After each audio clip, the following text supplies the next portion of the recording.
Hey folks, Colin here. Hey, you know what this is? This is a scarf. We popped up to our friends up the road, Good Sammy's, and we had a look at, asked them if we could do a scarf with a video. We told them what it was all about and they donated one to us. That's really good. So we might put this in a gift hamper for someone.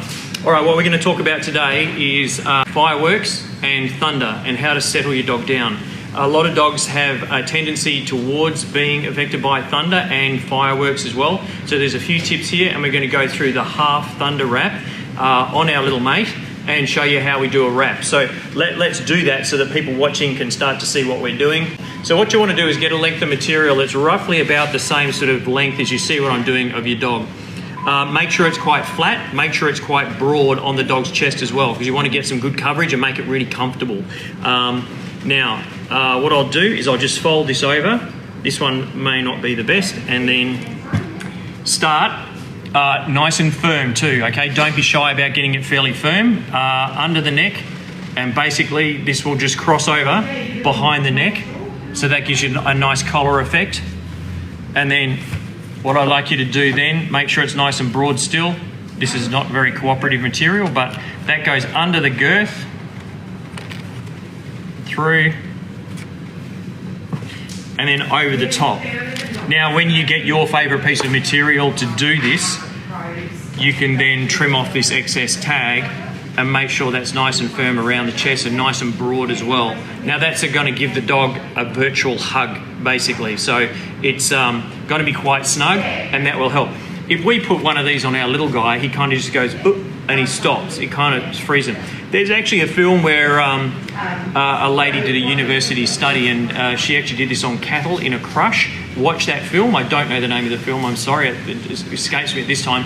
Very interesting program, because she did a thesis and on how to settle down animals in these sort of situations, and she went on to be quite famous as well. So once you've done that, just tie it off somehow or pin it off. Make sure it's nice and firm. So that's the half wrap. Now, another couple of pointers with thunderstorms. Okay, we have had a few clients who ask us about how to stop their dog jumping a fence, and that includes during a thunderstorm as well.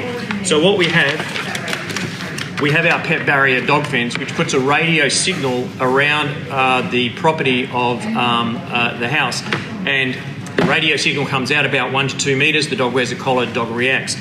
Training a dog for thunderstorms and fireworks with this sort of system is a little bit different.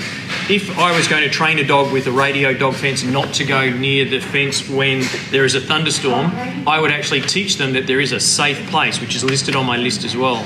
So if I introduce them during the training to the radio dog fence, I give them a correction in the correction zone, and then I would take them into their safe zone. So that might be a kennel with one of those really old dense sleeping bags on it, and there's a fold in it. So when the dog goes in, he kind of pushes through, and then the folds lock up, so it makes it relatively soundproof, and that will help the dog absorb. So look at the radio dog fence to stop dogs jumping the fence.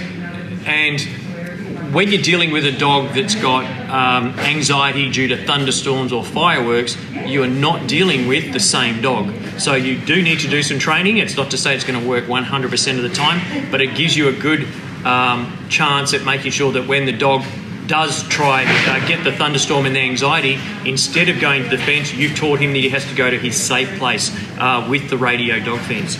Now, another couple of things. Fireworks are coming up, so this prompted this report. So not much you can do about fireworks. You don't have a lot of control, and sometimes during a thunderstorm you may not be able to be there as well. So it's good to do some conditioning beforehand. With our talk with Gaz Jackson, we talk about introducing your dog and doing the training with your dog and socialising him, etc. when you first get them. You can also do desensitisation training as well. So if you had your dog out in a thunderstorm and you make it a really happy time and he's out down the beach and you can hear the thunder, he may not get those problems later on in life. So you can add that to your dog's socialisation program when they are young. Because if you get a dog that's older and they have this sort of issue, you may not be able to fix the problem. Okay, so number one, try and be at home. If you know there's thunder on the way, if you're home for your dog and you can basically carry him around and put him in a poncho or something, then it's going to be a lot more comforting for your dog. If there are fireworks and it's Australia Day, you may not want to be home with your dog. Some people will stay home because of depending on the severity of the anxiety. So there are certain things you can do other than that, and you may be at work when a thunderstorm rolls in. So conditioning would be a priority when you first get a young dog. Now, create calmness. You can get some pheromones, Adaptil, I believe it's called, and the pheromones will actually help calm the dog. During anxiety, there are anxiety meds if you need to go to that level, but basically that's going to dope your dog down. And you can create an environment with music as well, as far as doing some calming music, so they kind of distracted. That leads on to when you're talking about music, it leads on to white noise. If you put a fan on or you have a white noise maker, it actually interrupts the eardrum and they can't hear those pitches that are causing them problems. So white noise maker could be an idea as well. Provide distractions. Obviously, distractions, if they're in a state of anxiety, you may not be able to get them distracted, but you could use some entertainment toys on them as well, and leave treats for them to keep them occupied while you're not at home.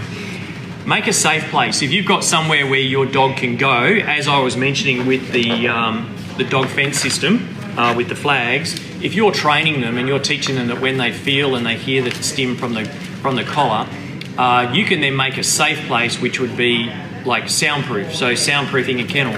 If you're not having a problem with the dog escaping, you can still create a safe place.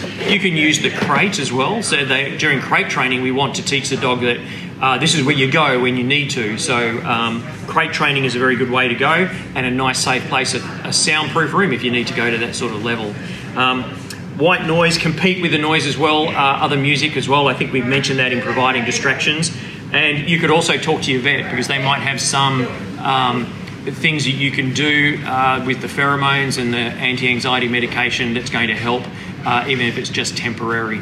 But keep an eye on the news and weather and see what's happening. Our little guy, when we did, when he fears a thunderstorm, he knows hours before we do. He starts shivering and shaking and comes up for a cuddle. So we know there's something on the way, and we know we have to get prepared for it, so we have to look after him. So yeah, God bless you, Milo. Okay, let's go with this again. Nice and broad around the neck. Wrap over the shoulders. Keep it nice and firm. Your dog should let you do this pretty well. You might need one person to help out. Once you got it over the top, quite simple, guys. Go straight under the rib cage. Keep that nice and firm. Over the top. And then you can lock that off, and that's going to give the dog that nice little hug and that secure feeling while you're not there. All right, have a good time on Australia Day. Keep in touch. If you've got anything to add with this, you've got a method, then drop that in the notes before. Don't forget to share this. That'd be really, really helpful, and use hashtag TDL Live. We'll see you later. If you've got any questions about your dog or behaviours or whatever, then give us a call, 1300 the dog, 1300 843 364. See you next time. Thanks for tuning in.